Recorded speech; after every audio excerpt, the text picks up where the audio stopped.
Bienvenidas y bienvenidos a este podcast llamado Violencia de Género y los retos de la igualdad e inclusión. Me llamo Eugenio y dedicaré este espacio para una reflexión colectiva. Hoy nos reunimos desde distintas voces y experiencias para hablar de un tema que nos atraviesa como sociedad, la violencia por razón de género y los retos que enfrentamos en la construcción de igualdad e inclusión. Este no es un episodio más, es una invitación a mirar de frente una realidad que aunque muchas veces se oculta o se normaliza, sigue marcando vidas, decisiones y silencios. La violencia de género no es solo física, es también simbólica, institucional, económica, digital. Se manifiesta en los cuerpos, pero también en los discursos, en las leyes, en los algoritmos. 7 voces se entrelazarán para analizar, cuestionar y proponer, desde los conceptos claves hasta el contexto americano, pasando por los desafíos cotidianos que enfrentan quienes luchan por la equidad.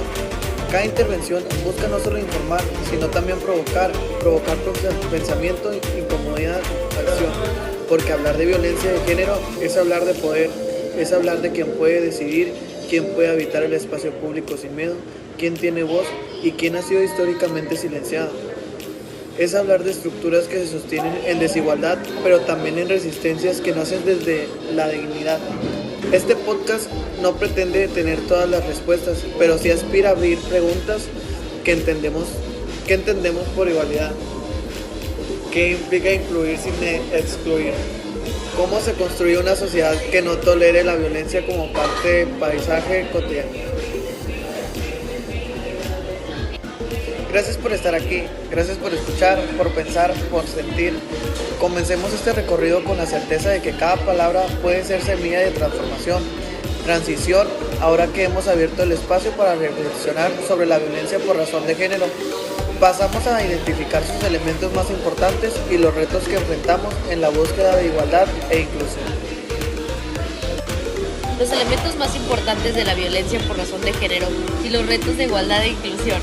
Me presento, soy Estrella Méndez y yo quiero compartirles sobre la violencia por razón de género. No es un hecho aislado ni una serie de casos individuales, es un fenómeno estructural sostenido por sistemas de poder que reproducen desigualdad y exclusión y silenciamiento. Para entenderla es necesario identificar sus elementos más importantes, aquellos que lo hacen persistente y que dificultan su erradicación. El primer elemento es la naturalización. Muchas formas de violencia se presentan como parte de la vida cotidiana. Comentarios ofensivos, disfrazados de humor, roles de género, impuestos desde la infancia, expectativas que limitan el desarrollo personal.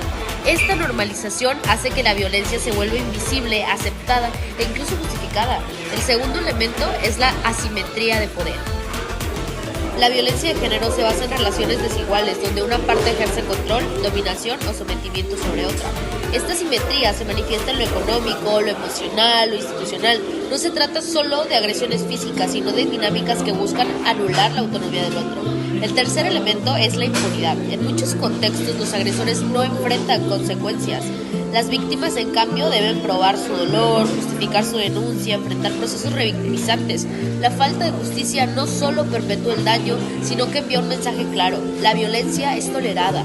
El cuarto elemento es la interseccionalidad del daño. No todas las personas viven la violencia de la misma manera. Las mujeres indígenas, afrodescendientes, trans, con discapacidad, migrantes, enfrentan formas múltiples y simultáneas de discriminación. Esta intersección agrava la vulnerabilidad y dificulta el acceso a protección. El quinto elemento es la violencia simbólica. Se expresa en los medios de comunicación, en la publicidad, en el lenguaje. Son imágenes, narrativas y discursos que refuerzan estereotipos, que cosifican cuerpos, que ridiculizan identidad. Esta violencia no deja marcas visibles, pero sí profundas huellas culturales. El sexto elemento es la violencia institucional. Ocurre cuando las estructuras que deberían proteger, educar o garantizar derechos reproducen el daño, desde una escuela que ignora el acoso hasta un sistema judicial que minimiza el feminicidio. La institución se convierte en cómplice. Frente a estos elementos, los retos de la igualdad e inclusión son inmensos. No basta con reconocer la violencia, hay que desmontarla. Y para hacerlo se requiere voluntad política, transformación cultural y educación crítica y participación activa. La igualdad no es solo un principio jurídico, es una práctica que se construye en cada espacio. en el aula, en el hogar, en el trabajo, en la calle. Implica revisar privilegios, abrir espacio, restringir poder, porque la inclusión no es una estrategia decorativa, es una exigencia ética que implica reconocer que hay voces que han sido silenciadas, cuerpos que han sido violentados, historias que han sido ignoradas. Implica crear condiciones reales para que todas las personas puedan vivir con dignidad y sobre todo implica escuchar con humildad, con empatía, con disposición a cambiar, porque solo desde el reconocimiento del otro como legítimo, como digno, como igual, podemos construir una sociedad que no tolere la violencia como parte de su normalidad. Reconoce los problemas de violencia de género en el contexto mexicano. Me llamo Francisco Luna y yo hoy les hablaré sobre el enfoque en México, determinando que es un país profundamente marcado por la violencia de género. Las cifras son altamente alarmantes, pero detrás de cada número hay una historia, un rostro o una ausencia. Cada día en promedio más de 10 mujeres son asesinadas o agredidas por razones de género y muchas más sufren violentaciones que nunca se denuncian. La violencia se manifiesta en múltiples espacios, ya sea en el hogar, en la calle, en el trabajo, en las redes sociales, inclusive hasta en las instituciones. No distingue edad, clase social ni nivel educativo, pero sí se ensaña con quienes tienen menos acceso a protección jurídica y recursos. En comunidades rurales, por ejemplo, la violencia se entrelaza con el abandono estatal, la falta de servicios y la impunidad. En contextos urbanos se camufla entre discursos progresistas que no siempre se traducen en prácticas reales. En todos los casos, el miedo se convierte en una rutina, pero también hay resistencias, colectivas feministas que acompañan, que denuncian y que transforman.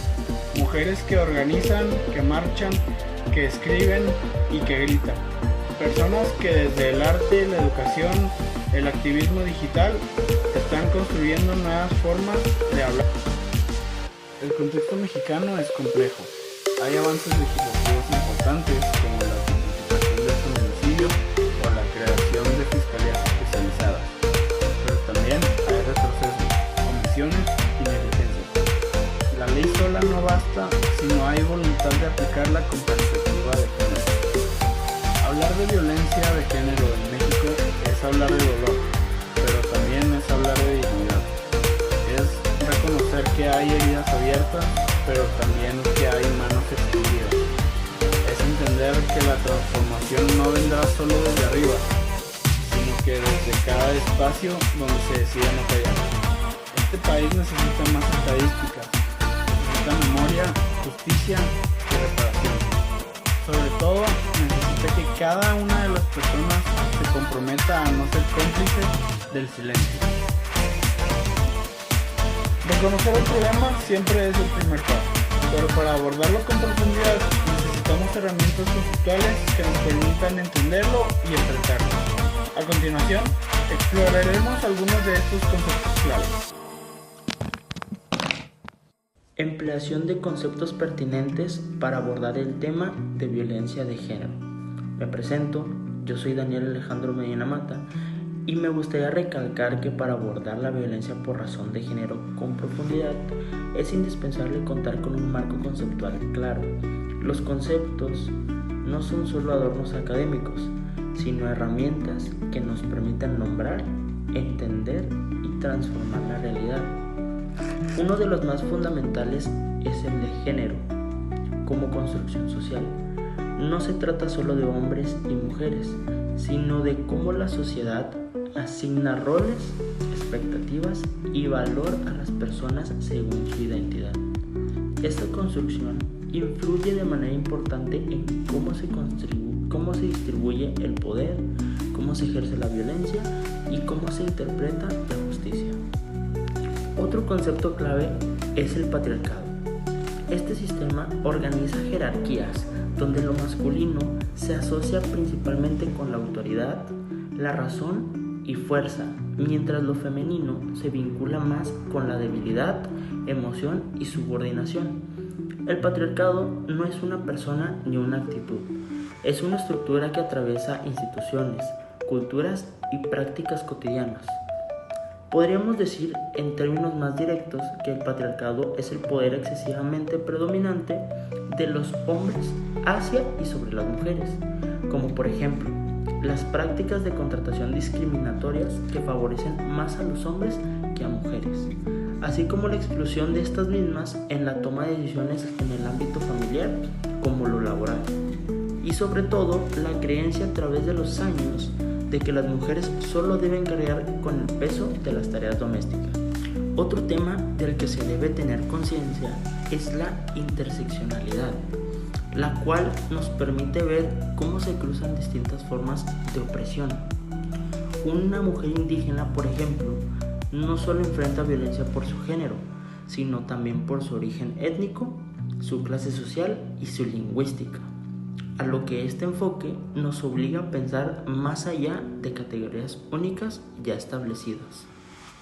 También es importante hablar de micromachismos, esas formas sutiles de violencia que se camuflan en gestos, comentarios y silencios, las cuales son pequeñas acciones que acumuladas generan un entorno hostil, desde interrumpir constantemente a una mujer en una reunión importante hasta asumir que solo ella debe encargarse del café.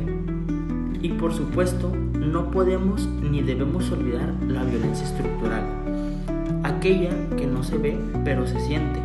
Se manifiesta muchas veces en la falta de acceso a salud, educación, justicia, en la precarización del trabajo femenino y en la invisibilización de las entidades no normativas.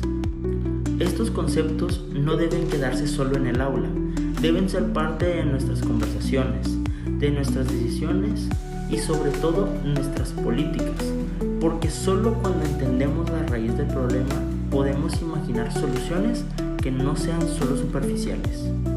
Nombrar es resistir y comprender es el primer paso para transformar. Con estos conceptos como base, es momento de ir más allá, es decir, de comprender a concientizar. ¿Qué retos enfrentamos realmente cuando hablamos de igualdad e inclusión? A continuación, escuchemos esta reflexión. Hablemos sobre concientiza sobre los retos de igualdad e inclusión. Me llamo Dulce y hoy voy a hablar de igualdad e inclusión. Quiero aclarar que no solo es repetir un discurso políticamente correcto, es asumir un compromiso profundo con la transformación social. Ese compromiso implica enfrentar retos que no son tanto estructurales como personales. Uno de los principales desafíos es desmontar la idea de que la igualdad ya se logró, que porque hay mujeres en cargos políticos ya no hay machismo, que porque existe el matrimonio igualitario ya no hay discriminación. Esos avances son importantes, sí, pero no son suficientes. La inclusión real implica revisar cómo se diseñan los espacios, cómo se toman las decisiones, cómo se distribuyen los recursos, quién está en la mesa, quién tiene la voz, quién está escuchando y quién es ignorado. También enfrentamos el reto de la resistencia cultural. Hay sectores que ven la igualdad como una amenaza, como una pérdida de privilegios, y ante eso es necesario construir narrativas que no polaricen. Otro reto es la educación. No basta con incluir temas de género en planes de estudio, se necesita formar docentes sensibles, crear materias inclusivas, promover metodología que cuestionen y no reproduzcan estereotipos. La inclusión no solo es cuestión de acceso, también es cuestión de permanencia. No solo basta con que una persona trans pueda entrar a una universidad, es necesario que esa universidad sea un espacio seguro, respetuoso y afirmativo. Y finalmente está el reto de la coherencia. No podemos hablar de igualdad en público y reproducir violencias en privado. No podemos exigir inclusión si no estamos dispuestos a revisar nuestros propios prejuicios, nuestras propias prácticas cotidianas, nuestra forma de mirar al otro. La igualdad y la inclusión no son procesos, no se decretan, se construyen, y para construirlo necesitamos voluntad, sensibilidad y acción colectiva. La concientización nos invita a detenernos en pensar. En este siguiente segmento se compartirán breves reflexiones que nos ayudarán a dimensionar la violencia de razón de género y los desafíos que aún persisten. Gracias. Yo soy Cristel Martínez y la verdad es que a veces lo más poderoso no es una teoría compleja, sino una pregunta sencilla como ¿qué significa vivir con miedo por ser mujer? ¿Qué implica que tu identidad sea motivo de burla o exclusión? ¿Cómo se siente que tu cuerpo sea vigilado, sea juzgado o incluso violentado? Bueno, estas preguntas no tienen respuestas fáciles, pero sí tienen eco en quienes las viven. Y ese eco debe resonar en quienes aún no lo han escuchado. Reflexionar sobre la violencia de género es también preguntarnos qué estamos haciendo para detenerla, qué enseñamos en casa, qué permitimos en el aula, qué callamos en el trabajo o qué compartimos en redes sociales. La violencia no siempre grita, a veces susurra, a veces se disfraza de broma, de tradición o de un así son las cosas. Por eso necesitamos estar atentos, necesitamos cuestionar incluso lo que parece normal. También es importante reconocer que no todas las personas viven la violencia de la misma manera. Hay quienes enfrentan doble o triple discriminación por su color de piel, por su orientación sexual, por su discapacidad o por su origen. La igualdad y la inclusión no son metas lejanas. Son caminos que se recorren con convicción, con comunidad, con ternura pública. Porque sí, también se puede luchar desde el cuidado, desde el afecto, desde la escucha. Este espacio de reflexión no termina aquí. Cada palabra que se dijo puede ser semilla. Cada silencio que se rompió puede ser puente. Cada pregunta que se abrió puede ser inicio. Entonces, sigamos pensando, sigamos sintiendo y sigamos transformando. Hola, me llamo Orlando Daniel Montoya Carrión y pues les cuento que llegamos al final de este recorrido colectivo. Fueron 7 voces, 7 miradas, con un mismo compromiso: visibilizar la violencia por razón de género y reflexionar sobre los retos que implica construir una sociedad más igualitaria e inclusiva. A lo largo de este episodio hemos planteado preguntas y sembrado inquietudes. Hemos hablado de estructura que oprimen, pero también de resistencias que iluminan. Hemos reconocido que la violencia no es inevitable y que la transformación es posible. Este podcast no busca cerrar el tema, sino abrirlo, porque la violencia de género no se combate solo con palabras, pero sí con palabras que movilizan, con palabras que incomodan, con palabras que despiertan. La igualdad no es una meta lejana, es una práctica diaria. Es revisar cómo hablamos, cómo educamos, cómo decidimos. Es preguntarnos si nuestros espacios son seguros, si nuestras instituciones son justas, si nuestras relaciones son respetuosas. La inclusión no es una concesión, es un derecho. Es reconocer que todas las personas, sin importar su identidad, merecen vivir sin miedo, sin discriminación, sin violencia. Es entender que la diversidad no debilita, enriquece, y la justicia no solo es legal, también es simbólica, comunitaria. Es cuidar, es transformar, es construir un mundo donde nadie tenga que justificar su existencia, donde nadie pueda ser silenciado por quien es. Gracias por escuchar, gracias por abrir este espacio en tu día, en tu mente, en tu corazón. Que este episodio no solo sea una experiencia auditiva, sino una invitación a actuar, a cuestionar lo que parece normal, a transformar donde estás. Cada conversación importa, cada decisión suma. Nos despedimos con la certeza de que el cambio comienza cuando decidimos, no mirar a otro lado cuando elegimos. La empatía sobre la diferencia, cuando convertimos la reflexión en acción. Hasta la próxima y que esta conversación siga viva en ti, en tus espacios, en tus luchas. Muchas gracias.